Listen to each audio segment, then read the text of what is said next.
SpaceX's Starship Flight 11 has just demonstrated a landing method so advanced that it caught NASA's scientists off guard. By switching from 13 to 5, then 3 Raptors mid-descent, SpaceX tested a new multi-phase engine strategy, not for show, but for data that could perfect future tower landings. This wasn't luck. It was engineering mastery unfolding in real time. Let's dive right in.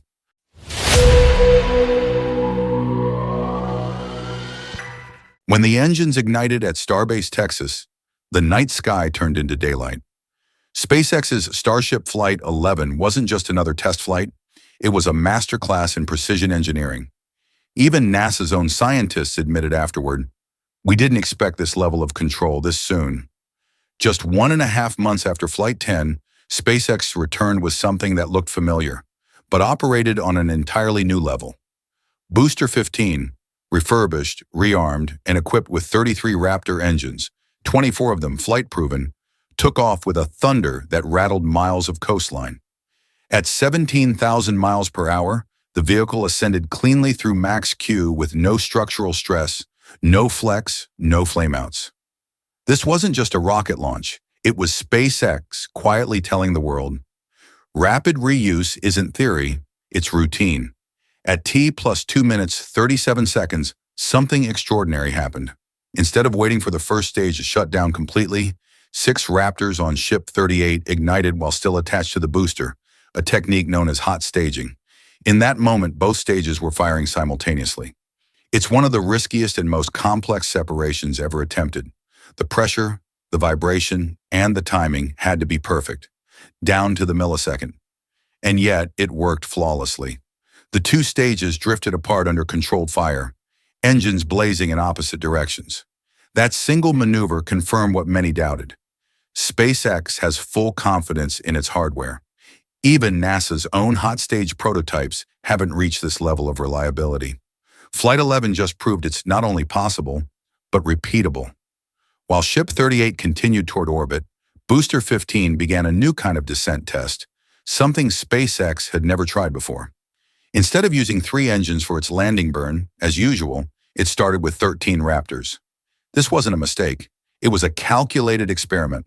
Those 13 engines gave maximum stability during the high-speed dive through the atmosphere. Then in mid-burn, it reduced to 5 Raptors, a phase designed for horizontal correction and redundancy. Finally, as it neared the surface of the Gulf of Mexico, the system cut down to 3 central engines, allowing a gentle hover before splashdown. To an outside observer, it looked like choreography, a machine dancing with gravity. But behind the beauty was a technical breakthrough. Each phase collected different sets of data: thrust response, fluid dynamics, and real-time gimbal behavior. SpaceX wasn't just trying to land a rocket. They were preparing for the next generation of super-heavy boosters, which will attempt direct tower catches. No ocean, no recovery ship. And when you realize this landing sequence was built, simulated, and executed entirely autonomously, that's when you understand why NASA scientists called it genius.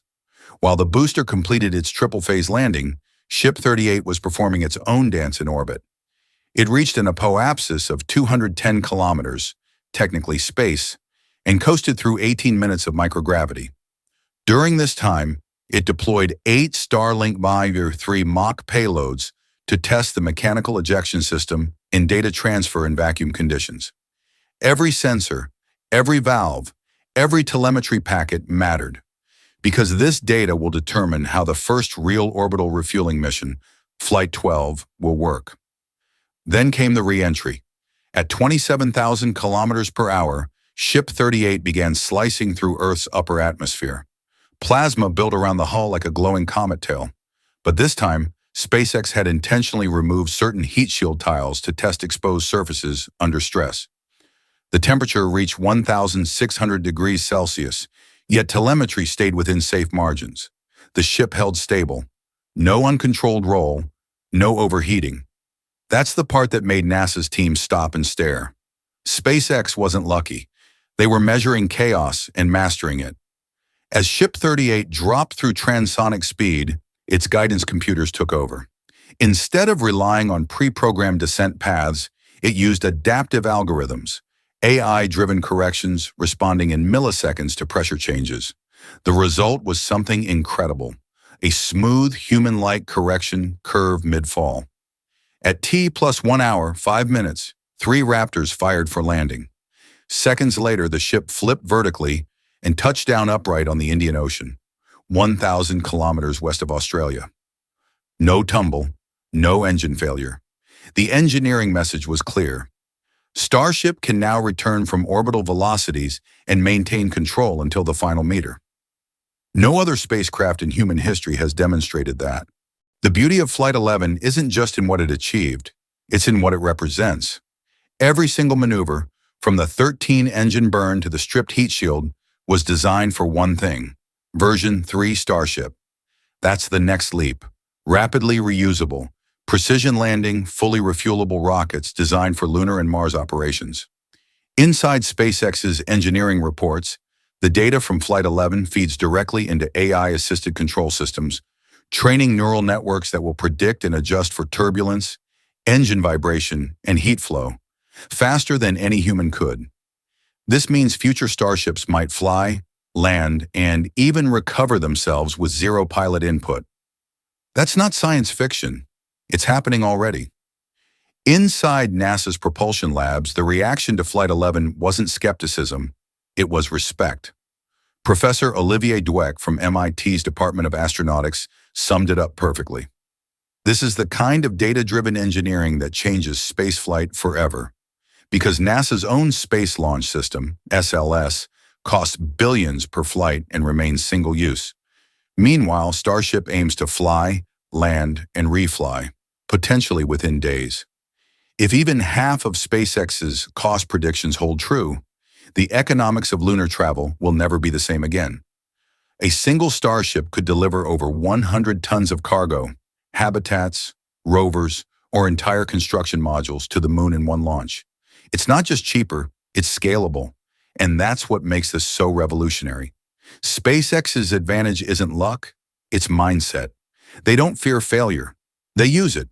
3 explosions in a row didn't slow them down. Each one became a blueprint for progress. As Elon Musk often says, if we're not failing enough, we're not innovating fast enough. Flight 11 embodied that idea. After years of setbacks, they've achieved what even seasoned aerospace veterans once called impossible. The team's confidence isn't arrogance, it's the result of iteration, testing, and relentless learning. And that's exactly why Flight 12, coming soon, could change everything again. While SpaceX perfects Starship, China is accelerating its own program, aiming for a permanent lunar base before 2030. That's not speculation. It's stated in their national strategy. This has turned every SpaceX success into a geopolitical signal. Each test flight isn't just data. It's proof that the US can stay ahead in the new space race. Because whoever controls reusable heavy-lift transport controls access to the moon and Mars. That's why NASA's Artemis program now relies on Starship as its lunar lander. Without it, sustained lunar presence would cost 10 times more. With it, the moon becomes a launch pad to Mars, and Flight 11 was the test that made that vision realistic. Many saw the triple-phase landing burn as just a control test, but insiders point to something deeper: autonomous redundancy. The booster didn't just execute commands, it made decisions. SpaceX's engineers are quietly integrating AI-based control logic that can detect an engine fault and redistribute thrust dynamically. That means even if a Raptor fails during descent, the rocket can adjust instantly, saving the mission without human intervention. So when NASA called the method genius, it wasn't just about the landing. It was about witnessing the first step towards self-correcting spacecraft. That's the real headline of Flight 11, and it explains why every aerospace analyst now agrees. SpaceX isn't just building rockets. They're teaching machines how to land them. When the footage of the booster floating calmly in the Gulf and the ship standing upright in the Indian Ocean played on the mission screens, it was silent in mission control. No cheering, just quiet awe. Because for SpaceX, this wasn't the end of a mission. It was the beginning of a new phase. Each flight, each test, each risk adds up to a vision that once sounded impossible. A fully reusable system capable of carrying humans and cargo to any world within reach. Flight 11 didn't shock NASA because it was dramatic. It shocked them because it worked perfectly. And now, with Flight 12's refueling test already on the schedule, one question is echoing through every control room and online forum alike. And that's the real meaning behind Starship Flight 11. Not just a perfect landing, but a turning point proving SpaceX can master precision, control, and true reusability. This is exactly why NASA's scientists are watching closely. Because every second of data brings us closer to safe, repeatable missions to the Moon and Mars. What comes next? Orbital refueling, tower catches, or the first Mars cargo launch will define the next decade of spaceflight, and we'll be here to break it all down for you. So if you found this analysis valuable, leave a like, share your thoughts in the comments, and subscribe to Space Hub for more in-depth stories about the future of human space exploration. Don't forget to turn on the notification bell, because every launch, every discovery, every step forward in space technology will be right here with you.